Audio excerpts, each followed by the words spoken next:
Hello, I am Bentham and welcome back to Factorio Towns, where in the previous episode we set up this new blue science town. It's already operational. We just had our first delivery of the various components needed. We've got batteries, advanced circuits, smart inserters being made on site, and we're also delivering in steel. But the train has not yet delivered the blue science packs to Flaskmere because the system is set up all wrong, basically. I messed it up, as I mentioned last episode, so the train goes to Flaskmere, and then it goes back to the place where the blue science is made before going on. So it's going to be a while yet before the blue science actually arrives, but in the meantime we can check up on Flaskmere itself. We need to resupply on gears, and here's the train. So it's not getting anything yet, but we want to hop on board and change some things. I'm going to get rid of the filters for steel because, as was pointed out to me by someone in the comments of the previous episode, I don't need to bring in steel. There's iron ore right here. I completely derped out on that and completely forgot that if there's iron ore, I can just make steel. So I'll get rid of the steel production that's going on over in Frackham, that cobbled together bit of like the individual furnace and stuff. I could just set up a second set of furnaces that make steel and use the ore here for the time being. Probably until the ore runs out. I don't know if we'll change that or not. I think I'm gonna stick with the thing of if they have the material handy, then they will use it. So anything that has iron ore handy will just make steel on site, meaning that we probably don't need a steel town for a while. Same reason as we don't really we didn't need ironwood until we started making batteries in Frackham, which I didn't think of planning for. Then again, with Frackham it would have ended up in the place it was anyway, because that's where the oil is, and if there's not any ore nearby, then I'm still going to build it anyway. So we now have steel being produced in some furnaces on site, and we can go over and get rid of the steel furnace in Frackham whenever we feel like it. It's not going to be operating anymore anyway, because it'll fill up and then it'll not have anywhere to unload to. But there's still one bit of production that needs sorting, and that is circuits, because they're not actually being delivered to the Blue Science Town yet. So we're over in Chipton checking up on production. We might do with adding a couple more miners. I think there's 8 miners and there's 6 furnaces, but there's also the furnaces over in the main base, making use of the miners as well. Also, we want to check on how well the loading system is going to work, because now we need to rely on it. We need to have a fairly high rate of production for circuits to make sure that we can make all of the smart inserters we need, because it needs like 7 circuits to make a single smart inserter. So we need there to be 7 circuits being made for each battery, each advanced circuit, which itself uses circuits, and each bit of steel. So we'll have to see about whether the loading rate is enough even for that, and whether the 4 the 4 assemblers we have at the moment are enough. Anyway, I've also sorted out the train that will deliver the circuits to the Blue Science Town. We already had one that was going between Chipton and Flaskmere, and it turns out to be fairly convenient to send it to the Blue Science Town as well.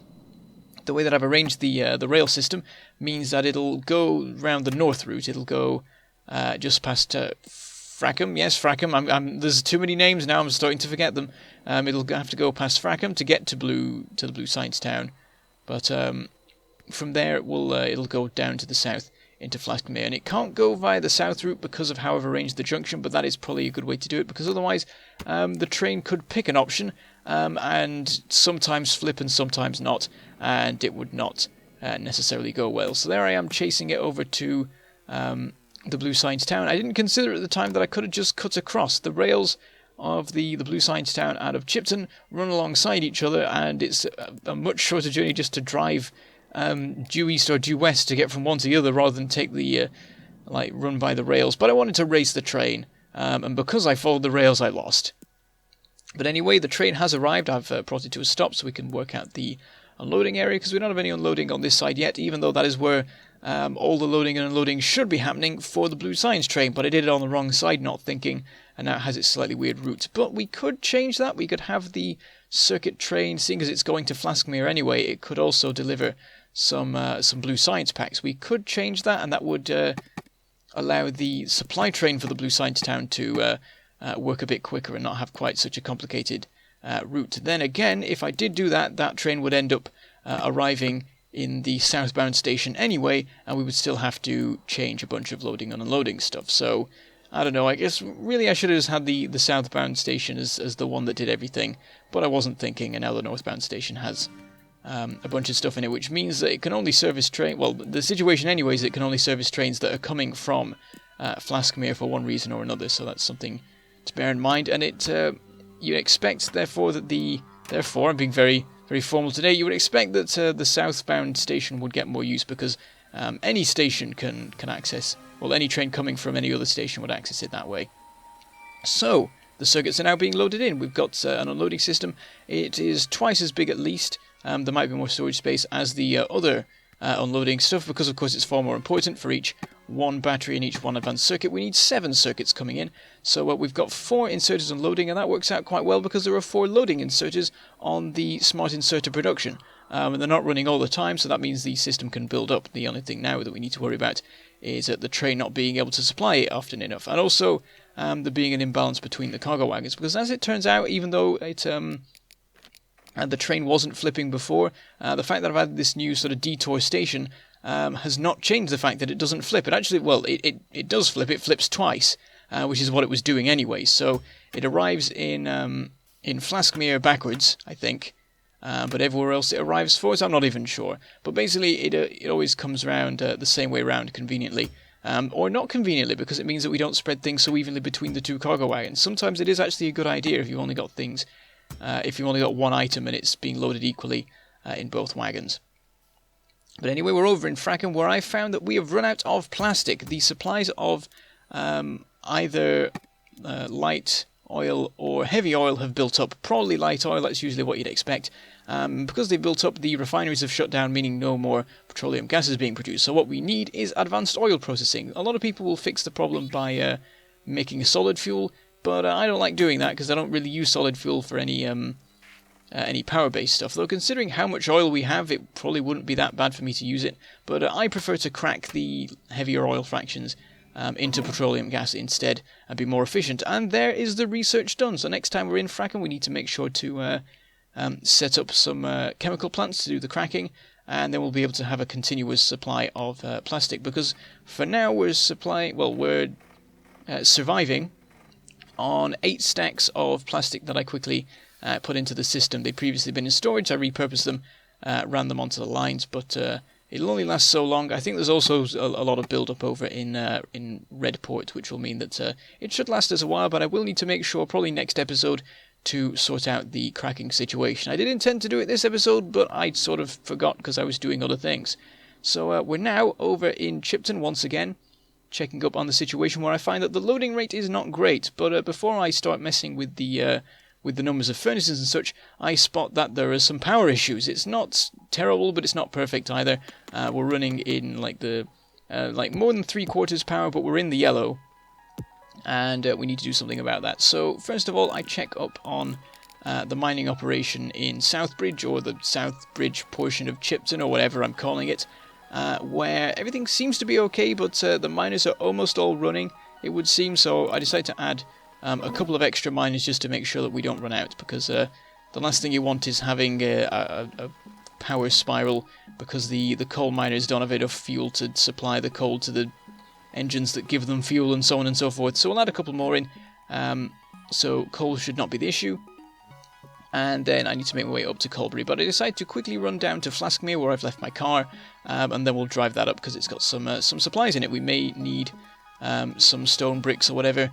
Actually, I don't know why we would need them, but I decided to take the car anyway. I'll also have a quick look in Flaskmere. While I'm here, we have an attack over in Colbury against the wall, but nothing much happens. We get a bit of damage done though, so that's something to consider. It's probably a spitter managing to get a hit on the turret before it can take it out. So we might not want to reinforce that, have 2 turrets, and then that should hopefully be enough to deal with the spitter before it has a chance to fire.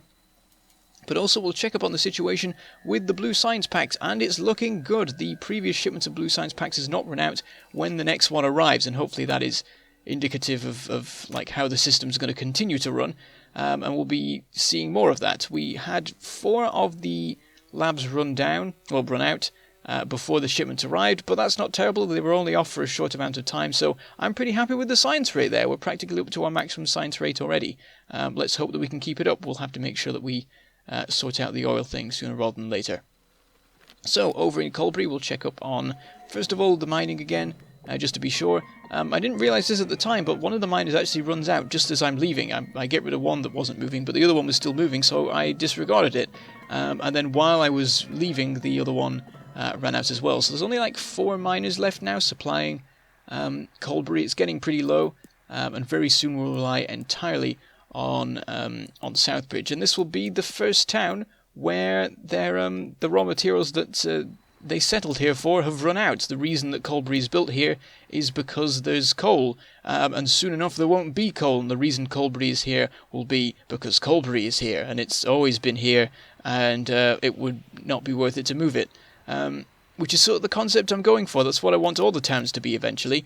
Once there was a reason for them to be in the specific spot, but now they're just there because they've always been there.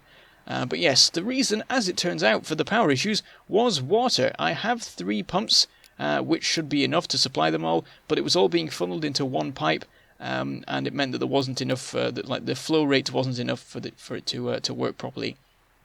So I messed about with some pipe setups, because this is something you don't often get a chance to do, particularly me, because I always use solar panels as soon as possible usually, but I'm sort of going for a different approach in this one. So I get to mess about with the pipes and the water flow rates and things like that and see how that works. And I eventually come up with a system which splits the flow as soon as it comes out of the pipes, because for some reason that works better. I mean, as soon as it comes out of the pumps. But it ends up that we have one pump for each column, and there's another pump that sort of splits its production between the other two as needed. And the water does now start to build up again. I could fix it and just have each pump go into a column or something, but I like to mess about with it more and try and come up with more interesting ways, though it can become very messy very quickly when it comes to water pipes, and trying to get the throughput on those. But anyway, in order to properly solve the power problems, we want to add in a new steam engine column. So I was thinking maybe I should just switch to solar panels at this point and have a solar town or just some solar fields in between the towns. But for now, I am going to keep going with the steam engines and stuff. It makes it a bit more interesting, and it's not something that I've done much of before. And it's also the quicker solution.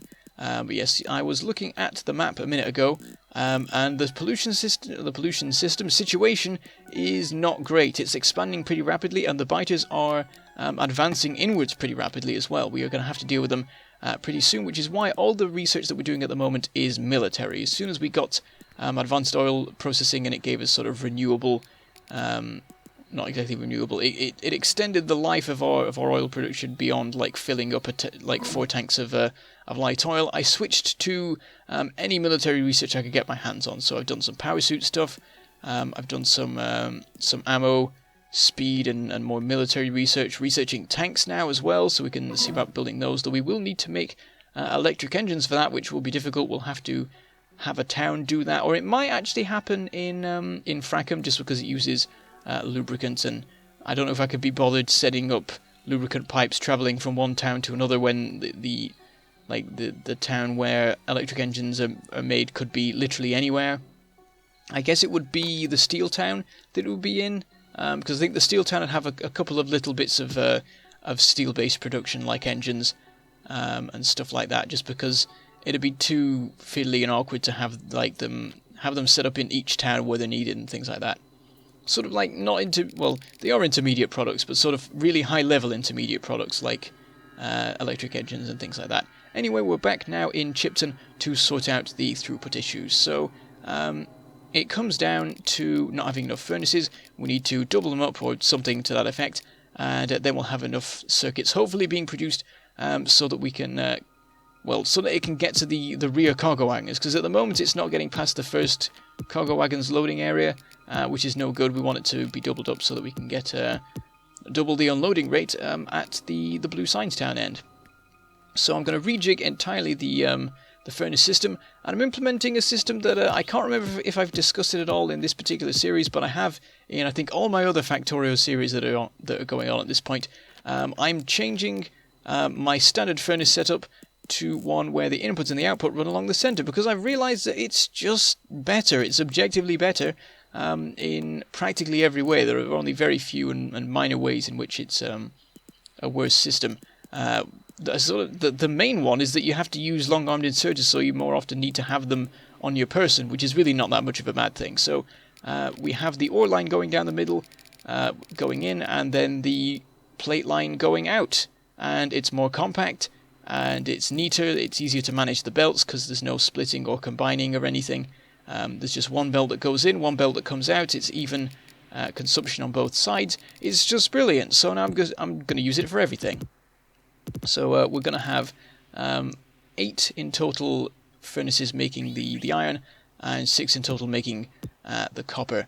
And that should at that point be enough to keep the 4 assemblers that we have at the moment fed. We may need to add more assemblers later. We'll see how that goes. But anyway, while that is ongoing, let's have a look at the names for the Blue Science Town. So I did say last episode that I would probably be calling it Newton or Newtown, unless like an amazingly mind-blowing name came along that I thought would be better. But Newton is by far the most suggested in sort of many episodes now for multiple towns, but particularly I think for the Blue Science Town. Actually, it was sort of mostly for Flaskmere just because that made the most sense. It was so sciencey, but I went for Flaskmere.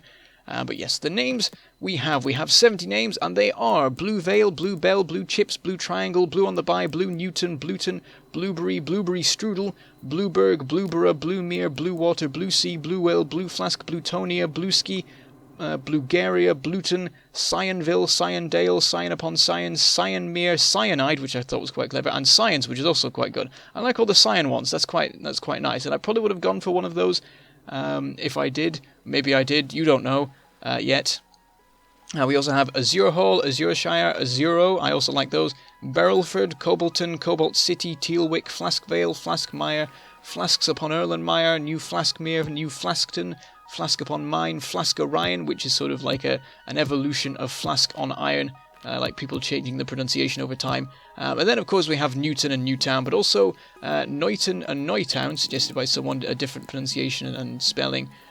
Benton, Bentham's Bustling, Blue Beaker Byproducts by the Biters, which I quite liked. They called it 5Bs, but there are more than 5Bs in that. But anyway, Manglebury, Mangleborough, MIT, but standing for Mangledpork Industrial Town. GLaDOS is the name specifically for the station because of all the unloading and stuff. I mentioned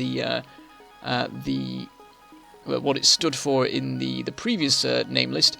Ancleopolis, Aperture, Argonne, Beacon, but spelt B-con, Beakersville, Boolham, Conica, Darwinshire, Five Fortunes, Glasmere, Labvale, Manifold, much wiring on the boards of course, Pickertech, Potionton, Science, Smorggy, Town Sylvania, Walter White, and Waterville. So there we go. A very excellent range of names. I particularly like the range of different words for blue and different shades of blue. There were quite a few more than I expected there. We've got blue, of course, and then there's cyan, azure, beryl. Is beryl, is that a blue thing? I think that's some sort of blue stone or something, and cobalt and teal and all sorts. So it was excellent. A fantastic range of different colours. And I think they were sort of the ones that I was liking the most, having some sort of colour reference in it.